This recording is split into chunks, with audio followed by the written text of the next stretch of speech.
इस वक्त की बड़ी खबर का रुख करते हैं। राजस्थान खाद्य व्यापार संघ की हड़ताल खत्म, कल से फिर से सुचारू हो जाएंगी मंडियां। राजस्थान की 247 मंडियों में हड़ताल खत्म हो चुके हैं। इस वक्त की बड़ी खबर, पहले 5 जुलाई तक हड़ताल को रखा गया था, लेकिन अब हड़ताल को खत्म किया गया। 1% मंडी सेस इसको लेकर हड़ताल की गई थी, लेकिन अब हड़ताल को खत्म कर दिया गया है। हालांकि इस दौरान किन किन मुद्दों पर सहमति बनी, ये भी जल्द हम आपको बताएंगे। फिलहाल इस वक्त की बड़ी खबर कि जो हड़ताल है वो हड़ताल खत्म कर दी गई है। पहले 247 मंडियां 5 जुलाई तक बंद रहनी थी, जिनमें तेल मिल, आटा मिल, दाल मिल, मसाला उद्योग से जुड़े कारोबारी इसको समर्थन दे रहे थे। 1% मंडी सेस का व्यापारी विरोध कर रहे थे और इसको लेकर लगातार धरना प्रदर्शन किया जा रहा था, लेकिन अब सहमति बन गई है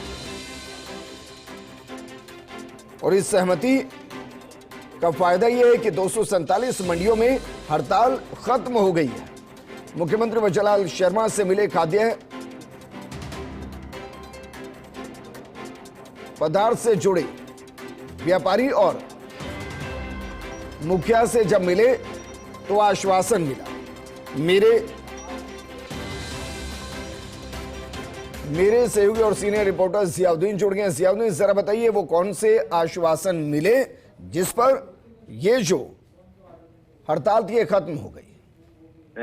विजेंद्र, देखिएगा कि चूंकि आज प्रदेश भर की तमाम मंडियां बंद रही और इसी तरह से ऑयल मिल हो, मसाला मिल हो और तमाम जो मिलें बंद रही, तो उसको लेकर पूरे प्रदेश भर के जो व्यापारी थे उन्होंने मांग की थी कि सरकार वार्ता करेगी। चूंकि वार्ता का न्योता आया, मुख्यमंत्री वसुंधरा शर्मा ने खुद उनसे बातचीत की व्यापारियों से, खाद्य व्यापार संघ के पदाधिकारियों से, और इसके अंदर ये तय हुआ कि जो कृषि कल्याण शुल्क है जो बार बार लिया जाता है और हर 2-3 महीने के अंदर जिसको रिवाइज किया जाता है, बढ़ोतरी की जाती, कम की जाती, तो उसको लेकर और कई अन्य मांगी थी, उसको लेकर कई सकारात्मक जो बातचीत हुई है और मुख्यमंत्री से आश्वासन मिलने के बाद जो मंडियों के बंद के जो हड़ताल थी जो 5-4 दिन तक चलने वाली थी, उसको समाप्त कर दिया है। कल जो सुचारू रूप से तमाम जो मंडी है वो खुलेंगी और नियमित रूप से व्यापार होगा।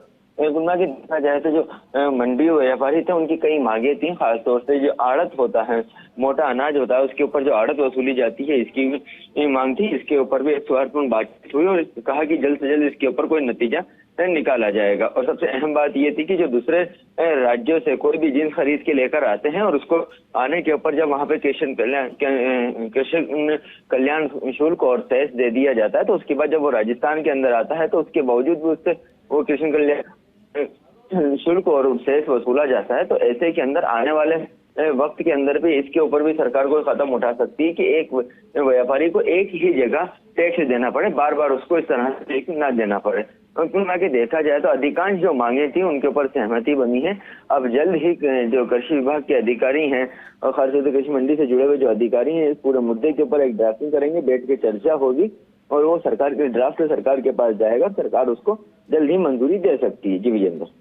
जियाउद्दीन, शुक्रिया तमाम जानकारी हमारे साथ साझा करने के लिए।